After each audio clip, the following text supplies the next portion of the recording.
नमस्कार, आप देख रहे हैं ज्ञानशाला न्यूज अपडेट। एक नजर इस सप्ताह की प्रमुख सुर्खियों पर। डिजिटल एवं सतत व्यापार सुविधा सर्वेक्षण में भारत के प्रदर्शन में सुधार। इस वर्ष के सर्वेक्षण में भारत को 90.32% अंक हासिल हुए, जबकि वर्ष 2019 के सर्वेक्षण में भारत को 78.49% अंक हासिल हुए थे। स्वदेशी रूप से विकसित man portable anti tank guided missile का सफल परीक्षण। रक्षा अनुसंधान और विकास संगठन यानी डीआरडीओ ने किया है इसका विकास। गंगा माइक्रोप्लास्टिक से प्रदूषित। माइक्रोप्लास्टिक्स पानी में अघुलनशील सिंथेटिक ठोस कण होते हैं। लिवरपूल मैरीटाइम मर्केंटाइल सिटी को विश्व विरासत सूची से हटाने के लिए मतदान। अब खबरें विस्तार से। आशुतोष कौशिक, जो एक मशहूर टेलीविजन कलाकार हैं, ने इंटरनेट से अपने कुछ पुराने कंटेंट अर्थात वीडियोज, इमेजेस और लेख हटाने के लिए दिल्ली उच्च न्यायालय में याचिका दायर की है। इसके लिए उन्होंने अपने राइट टू बी फॉरगॉटन का हवाला दिया है। उल्लेखनीय है कि वर्ष 2017 में सुप्रीम कोर्ट पुत्तुस्वामी मामले में निजता के अधिकार को अनुच्छेद 21 के तहत एक मौलिक अधिकार घोषित किया था। इसी निजता के अधिकार के तहत राइट टू बी फॉरगॉटन का अधिकार भी है। उल्लेखनीय है कि इंटरनेट पर कौशिक की कई ऐसी वीडियोज हैं जिसे वे भूलना चाहते हैं, जैसे एयरपोर्ट और रेस्टोरेंट में झगड़े का वीडियो। याचिकाकर्ता का मानना है कि उसके द्वारा एक दशक पहले किए गए छोटी मोटी गलतियों के लिए लगातार मनोवैज्ञानिक पीड़ा झेलनी पड़ रही है। संसद में लंबित निजी डेटा सुरक्षा विधेयक में विशिष्ट रूप से राइट टू बी फॉरगॉटन के बारे में बात कही गई है। भारत ने एशिया प्रशांत के लिए संयुक्त राष्ट्र आर्थिक एवं सामाजिक आयोग यानी कि United Nations economic and social commission for Asia's Pacifics UNESCAP के डिजिटल एवं सतत व्यापार सुविधा अर्थात digital and sustainable trade facilitation पर ताजा वैश्विक सर्वेक्षण में 90.32% अंक हासिल किए हैं, जबकि वर्ष 2019 के सर्वेक्षण में भारत को 78.49% अंक हासिल हुए थे। इस सर्वेक्षण का उद्देश्य अपने संबंधित सदस्य देशों में व्यापार सुविधा सुधारों में प्रगति की समीक्षा करना है। यह सर्वेक्षण वर्ष 2015 से 5 संयुक्त राष्ट्र क्षेत्रीय आयोगों ECA, ECE, ECLAC, ESCAP और ESCWA द्वारा संयुक्त रूप से किया जाता है। दुनिया भर की 143 अर्थव्यवस्थाओं के मूल्यांकन के बाद 2021 के सर्वेक्षण में निम्न सभी 5 प्रमुख संकेतकों अर्थात पारदर्शिता, औपचारिकताएं, संस्थागत व्यवस्था एवं सहयोग,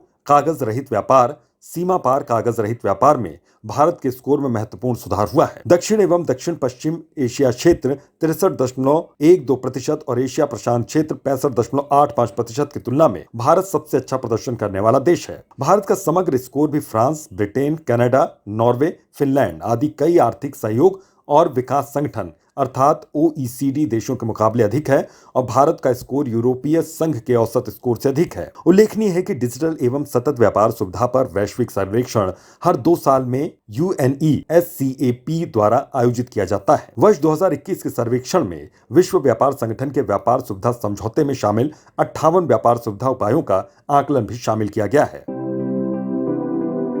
वैश्विक सहयोगी जांच परियोजना द्वारा खोज में पता चला है कि भारत में कम से कम 300 व्यक्तियों की लक्षित निगरानी के लिए इजरायली स्पाईवेयर पेगासस का इस्तेमाल किया गया है। हालांकि सरकार ने दावा किया कि भारत में सभी कॉल इंटरसेप्शन कानूनी रूप से होते हैं। भारत में संचार निगरानी मुख्य रूप से 2 कानूनों के तहत होती है, टेलीग्राफ अधिनियम 1885 और सूचना प्रौद्योगिकी अधिनियम 2000। टेलीग्राफ अधिनियम कॉल के अवरोधन से संबंधित है, वहीं IT अधिनियम सभी प्रकार के इलेक्ट्रॉनिक संचार की निगरानी से निपटने के लिए अधिनियमित किया गया था। टेलीग्राफ अधिनियम की धारा 5(2) के तहत सरकार केवल कुछ स्थितियों में कॉल को इंटरसेप्ट कर सकती है, जैसे कि भारत की संप्रभुता और अखंडता के हित में, राज्य की सुरक्षा के हित में, विदेशी राज्यों के साथ मैत्रीपूर्ण संबंध या सार्वजनिक व्यवस्था बनाने में या किसी अपराध को कम करने के लिए। ये वही प्रतिबंध हैं जो संविधान के अनुच्छेद 19(2) के तहत अभिव्यक्ति की स्वतंत्रता पर लगाए गए हैं। इसके दुरुपयोग को रोकने के लिए सुप्रीम कोर्ट ने public union for civil liberties बनाम भारत संघ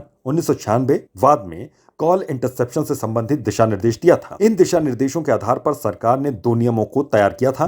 पहला टेलीग्राफ नियमावली 2007 का नियम 419A और दूसरा वर्ष 2009 में IT एक्ट के तहत निर्धारित नियम 419A के अनुसार केंद्र के मामले में गृह मंत्रालय में भारत सरकार का सचिव और राज्य सरकार के मामले में एक सचिव स्तर का अधिकारी जो गृह विभाग का प्रभारी होता है, इंटरसेप्शन किए जाने संबंधी आदेश जारी कर सकता है। केवल विशेष परिस्थितियों में केंद्रीय गृह सचिव या राज्य के गृह सचिव द्वारा अधिकृत भारत सरकार के संयुक्त सचिव के पद से नीचे के अधिकारी द्वारा भी इस प्रकार के आदेश जारी किए जा सकते हैं। उल्लेखनीय है कि पेगासस NSO ग्रुप नामक एक इजरायली फर्म द्वारा विकसित एक स्पाईवेयर टूल अर्थात जासूसी उपकरण है।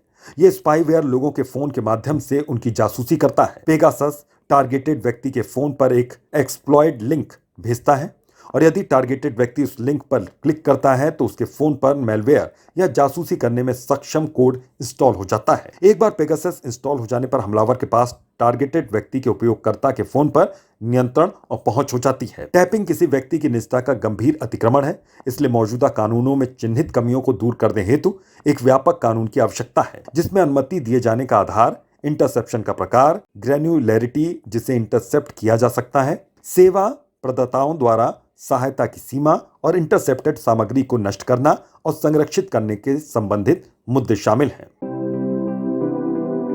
ब्रिटिश उच्चायुक्त एलेक्स एलिस ने भारत सरकार के मुख्य जल सर्वेक्षक वाइस एडमिरल विनय बधवार को नई दिल्ली में अलेक्जेंडर डेलरिम्पल पुरस्कार 2019 से सम्मानित किया है। वाइस एडमिरल विनय बधवार को न केवल भारत सरकार के मुख्य जल सर्वेक्षक के रूप में बल्कि पूरे हिंद महासागर क्षेत्र में हाइड्रोग्राफी और समुद्री मानचित्रकारी के विषयों में उनके अद्वितीय समर्पण, व्यवसायिक कुशलता और नेतृत्व को मान्यता प्रदान करने के लिए अलेक्जेंडर डेलरिम्पल पुरस्कार से सम्मानित किया गया है। अलेक्जेंडर डेलरिम्पल पुरस्कार का नाम ब्रिटिश एडमिरल्टी के पहले हाइड्रोग्राफर अलेक्जेंडर डेलरिम्पल के नाम पर रखा गया है और इसे 2006 में स्थापित किया गया था। रक्षा अनुसंधान और विकास संगठन DRDO ने स्वदेशी रूप से विकसित कम वजन वाली man portable anti tank guided missile का सफल परीक्षण किया। यह दागों और भूल जाओ श्रेणी का मिसाइल है। मिसाइल में उन्नत एवियोनिक्स के साथ अत्याधुनिक मिनिएचराइज्ड इंफ्रारेड इमेजिंग सीकर को शामिल किया गया है। इस परीक्षण के बाद देश अब स्वदेशी तीसरी पीढ़ी के man portable anti tank guided missile निर्मित करने के अंतिम चरण में पहुंच गया है। हाल ही में केंद्रीय कृषि एवं किसान कल्याण मंत्री नरेंद्र सिंह तोमर द्वारा राष्ट्रीय किसान कल्याण कार्यक्रम कार्यान्वयन समिति कार्यालय का उद्घाटन किया गया है। राष्ट्रीय किसान कल्याण कार्यक्रम कार्यान्वयन समिति PM किसान योजना, किसान मानधन योजना, कृषि अवसंरचना कोष और कृषि एवं किसान कल्याण विभाग की अन्य योजनाओं के कार्यान्वयन के लिए परियोजना निगरानी इकाई के रूप में कार्य करेगी। हाल ही में केंद्रीय मंत्रिमंडल ने केंद्र शासित प्रदेश लद्दाख के लिए एक एकीकृत बहुउद्देशीय बुनियादी ढांचा विकास निगम की स्थापना की मंजूरी दी है। उल्लेखनीय है कि निगम की अधिकृत शेयर पूंजी 25 करोड़ रुपए की होगी और आवर्ती व्यय लगभग 2.42 करोड़ रुपए प्रतिवर्ष होगा। निगम लद्दाख में बुनियादी ढांचे के विकास के लिए मुख्य निर्माण एजेंसी के रूप में भी काम करेगा। यह उद्योग, पर्यटन, परिवहन और स्थानीय तथा हस्तशिल्प के उत्पादों के विपणन के लिए काम करेगा। इसे अंडमान और निकोबार द्वीप समूह के एकीकृत विकास निगम लिमिटेड की तर्ज पर बनाया जाएगा, जो लद्दाख की खास जरूरतों के अनुसार विभिन्न विकासात्मक गतिविधियों को संचालित करेगा। मंत्रिमंडल ने निगम हेतु प्रबंध निर्देशक का एक पद सृजित करने की भी मंजूरी प्रदान की है।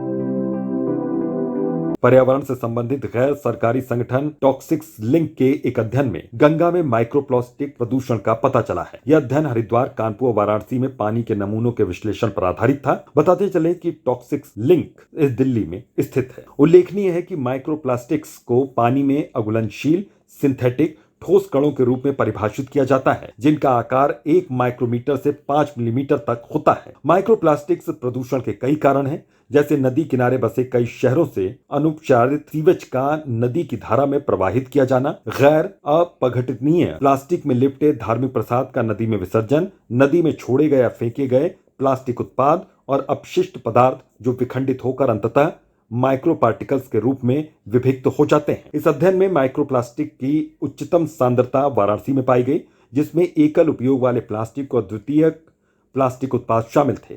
वाराणसी और कानपुर में माइक्रो बीड्स देखे गए, जबकि हरिद्वार में कोई सूक्ष्म अंश नहीं पाए गए। हम जानते हैं कि प्लास्टिक को विघटित होने में सैकड़ों से हजारों वर्ष का समय लगता है, जो प्लास्टिक के प्रकार और इसे डंप करने वाली जगह पर भी निर्भर करता है। जूप्लैंक्टन्स जैसे कुछ समुद्री प्रजातियां सूक्ष्म कणों को भोजन के रूप में ग्रहण करती हैं। जूप्लैंक्टन्स के माध्यम से माइक्रोप्लास्टिक का खाद्य श्रृंखला में प्रवेश होता है। माइक्रोप्लास्टिक जैसे सूक्ष्म कणों को खाने से ये समुद्री जीव शीघ्र ही मरने लगते हैं।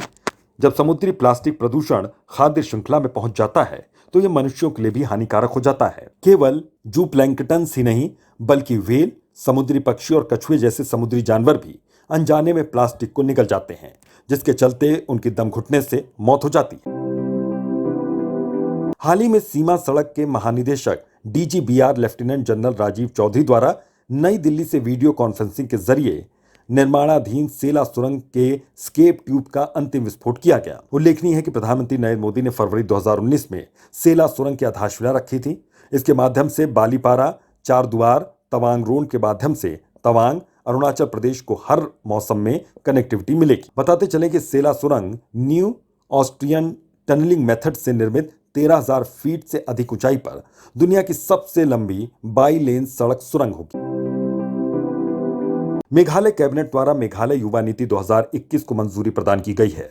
मेघालय के युवाओं को क्षमतावान बनाना और उन्हें स्थानीय तथा वैश्विक समुदाय का व्यस्त, कुशल, रचनात्मक, जिम्मेदार और सशक्त सदस्य बनाना इस नीति का उद्देश्य है। यह नीति मेघालय को प्रति व्यक्ति सकल राज्य घरेलू उत्पाद और सतत विकास लक्ष्य रैंकिंग में 10 वर्षों में शीर्ष 10 राज्यों में शामिल करने की सरकार के दृष्टिकोण के अनुरूप है। नीति का लक्ष्य 9 पहचाने गए प्रमुख क्षेत्रों अर्थात शिक्षा, स्वास्थ्य, रोजगार, खेल, संस्कृति, उद्यमिता, पर्यावरण जागरूकता, जुड़ाव एवं नेतृत्व और परामर्श के आधार पर युवाओं के प्रमुख मुद्दों और चिंताओं का समाधान करना है। नीति ने 45 कार्यक्रमों के कार्यान्वयन की योजना बनाई है, जिसे 54 प्रदर्शन निगरानी संकेतकों द्वारा मापा जाएगा। नवीनतम अनुमानों के अनुसार मेघालय की आबादी लगभग 38.29 लाख है, जिनमें 74% से ज्यादा आबादी यानी कि 28.48 लाख लोग 35 साल से कम उम्र के हैं। हाल ही में लोकसभा में अनिवार्य रक्षा सेवा विधेयक 2021 पेश किया गया है। इस विधेयक का उद्देश्य सरकारी स्वामित्व वाले आयुध कारखानों के कर्मचारियों द्वारा हड़ताल करने पर रोक लगाना है। इस विधेयक के पास होने के बाद सरकार को इसमें उल्लिखित सेवाओं को अनिवार्य रक्षा सेवाओं के रूप में घोषित करने की शक्ति होगी। इस विधेयक के तहत घोषित अनिवार्य रक्षा सेवाओं में संलग्न किसी भी औद्योगिक प्रतिष्ठान या इकाई में हड़ताल और तालाबंदी पर भी प्रतिबंध लगाया गया है। इस योजना के अनुसार सशस्त्र बलों को गोला बारूद और अन्य उपकरणों की आपूर्ति करने वाले 41 कारखाने सरकारी स्वामित्व वाली 7 कॉरपोरेट संस्थाओं का हिस्सा बन जाएंगे। सरकार इस कदम का उद्देश्य इन कारखानों की दक्षता और जवाबदेही में सुधार करना बता रही है, लेकिन सरकार के इस फैसले के बाद कई संगठनों द्वारा अनिश्चितकालीन हड़ताल शुरू करने की घोषणा की गई थी। संभावित हड़ताल को रोकने के लिए सरकार द्वारा 30 जून को अनिवार्य रक्षा सेवा अध्यादेश लागू किया गया। उल्लेखनीय है कि जून 2021 तक आयुध निर्माणी बोर्ड सीधे रक्षा उत्पादन विभाग के अधीन आता था और सरकार के एक अंग के रूप में कार्य करता था, किंतु जून 2021 में केंद्र सरकार द्वारा इसका निगमीकरण करने संबंधी घोषणा की जा चुकी है।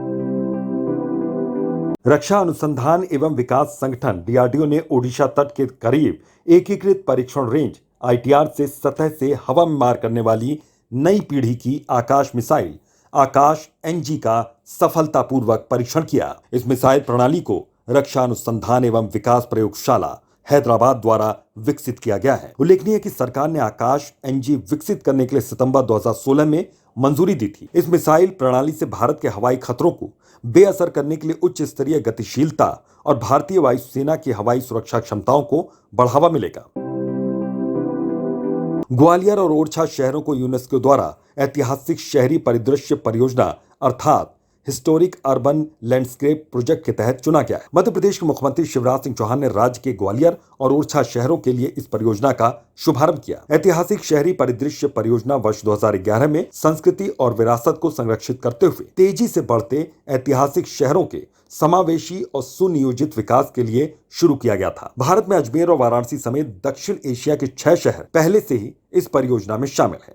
ओरछा और ग्वालियर को 7वें और 8वें शहर के रूप में शामिल किया गया है। शहरों को यूनेस्को, भारत सरकार और मध्य प्रदेश सरकार द्वारा संयुक्त रूप से उनके ऐतिहासिक और सांस्कृतिक सुधार पर ध्यान केंद्रित करके विकसित किया जाएगा। इस परियोजना से मध्य प्रदेश में पर्यटन को एक नया आयाम मिलेगा। पर्यटन के विकास के साथ साथ रोजगार के अतिरिक्त अवसर भी सृजित होंगे।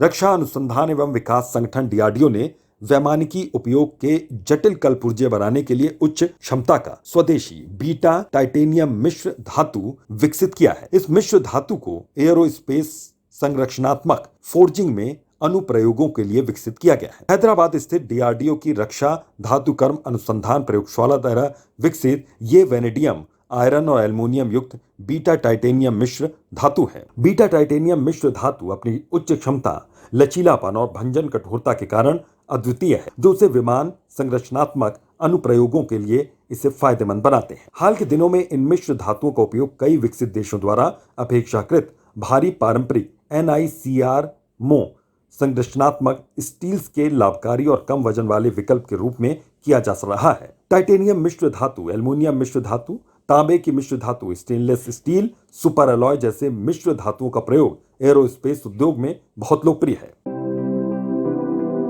सरकार ने भारत की समृद्ध मूर्त विरासत के संरक्षण और अनुसंधान पर ध्यान केंद्रित करने के लिए नोएडा गौतम बुद्ध नगर में भारतीय विरासत संस्थान स्थापित करने का निर्णय लिया है। भारतीय विरासत संस्थान को पंडित दीनदयाल उपाध्याय पुरातत्व संस्थान, राष्ट्रीय अभिलेखागार के तहत अभिलेखीय अध्ययन विद्यालय, राष्ट्रीय सांस्कृतिक संपदा संरक्षण अनुसंधानशाला लखनऊ, कला संरक्षण और संग्रहालय के इतिहास का राष्ट्रीय संग्रहालय संस्थान और इंदिरा गांधी राष्ट्रीय कला केंद्र नई दिल्ली के शैक्षणिक स्कंद को एकीकृत करके मानद विश्वविद्यालय के रूप में स्थापित किया जा रहा है। ये सभी भारतीय विरासत संस्थान के विभिन्न विद्यालय बन जाएंगे। केंद्रीय सड़क परिवहन और राजमार्ग मंत्रालय द्वारा विंटेज वाहनों को बढ़ावा देने और इस विरासत को संरक्षित रखने के उद्देश्य से विंटेज मोटर वाहनों की पंजीकरण प्रक्रिया को औपचारिक रूप दे दिया गया है। इसके लिए केंद्रीय मोटर वाहन नियम 1989 में संशोधन किया गया है। इसके तहत वे सभी 2 या 4 पहिया जो 50 वर्ष से ज्यादा पुराने हैं और अपने मूल रूप में सुरक्षित रखे गए हैं तथा जिनमें कोई महत्वपूर्ण बदलाव नहीं हुआ है को विंटेज मोटर वाहन के रूप में मान्यता दी जाएगी। राज्य पंजीकरण प्राधिकरण द्वारा 60 दिनों के भीतर फॉर्म 23A के अनुसार पंजीकरण का प्रमाण पत्र जारी किया जाएगा। नया पंजीकरण शुल्क 20,000 रुपए और बाद में पुनः पंजीकरण के लिए 5,000 रुपए है। नियमित व्यावसायिक उद्देश्यों के लिए विंटेज मोटर वाहनों का संचालन सड़कों पर नहीं किया जा सकेगा। हाल ही में यूनेस्को द्वारा लिवरपूल मैरीटाइम मर्केंटाइल सिटी को अपनी विश्व विरासत सूची से हटाने के लिए मतदान किया गया है। बताते चलें कि विश्व विरासत स्थल यानी कि वर्ल्ड हेरिटेज साइट को अंतर्राष्ट्रीय महत्व तथा विशेष सुरक्षा की आवश्यकता वाले प्राकृतिक अथवा मानव निर्मित क्षेत्रों या संरचनाओं के रूप में वर्गीकृत किया जाता है। इन स्थलों को संयुक्त राष्ट्र UN तथा संयुक्त राष्ट्र शैक्षणिक वैज्ञानिक एवं सांस्कृतिक संगठन यूनेस्को द्वारा आधिकारिक तौर पर मान्यता प्राप्त होती है। वर्ष 1972 में यूनेस्को द्वारा अपनाई गई विश्व सांस्कृतिक और प्राकृतिक विरासत के संरक्षण से संबंधित अभिसमय नामक एक अंतर्राष्ट्रीय संधि के तहत विश्व धरोहर स्थलों का संरक्षण किया जाता है। विश्व धरोहर स्थलों को 3 वर्गों में बांटा जाता है। पहला सांस्कृतिक विरासत स्थल, इसके अंतर्गत ऐतिहासिक इमारतें और नगर स्थल, महत्वपूर्ण पुरातात्विक स्थल और स्मारकीय मूर्तिकला या पेंटिंग आदि शामिल होते हैं। दूसरा प्राकृतिक विरासत स्थल, यह प्राकृतिक क्षेत्रों तक ही सीमित होते हैं।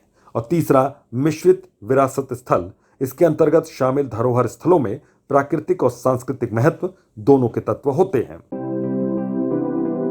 हाल ही में प्रधानमंत्री नरेंद्र मोदी ने वाराणसी में जापान की सहायता से निर्मित international cooperation and convention centre Rudraksh का उद्घाटन किया है। वाराणसी के सिगरा क्षेत्र में लगभग 186 करोड़ रुपए की लागत से 2.87 हेक्टेयर भूमि में निर्मित इस 2 मंजिला सम्मेलन केंद्र में 1200 लोगों के बैठने की क्षमता है। इसमें एल्यूमिनियम के 108 बड़े पंचमुखी रुद्राक्ष स्थापित किए गए हैं। भवन की छत का निर्माण शिवलिंग के आकार में किया गया है। इसमें गैलरी वाराणसी की विशिष्ट संस्कृति और विरासत को प्रदर्शित करती है, जिसमें भित्ति चित्र इसकी कला और संगीत को दर्शाते हैं। इसका निर्माण जापानी अंतर्राष्ट्रीय सहयोग एजेंसी JICA की सहायता से पर्यावरण को ध्यान में रखते हुए किया गया है और ये एकीकृत आवास मूल्यांकन के लिए ग्रीन रेटिंग GRI/HA के स्तर 3 के लिए उपयुक्त होगा। तो आज की न्यूज अपडेट में बस इतना ही। देखते रहिए हमारा YouTube चैनल। नमस्कार।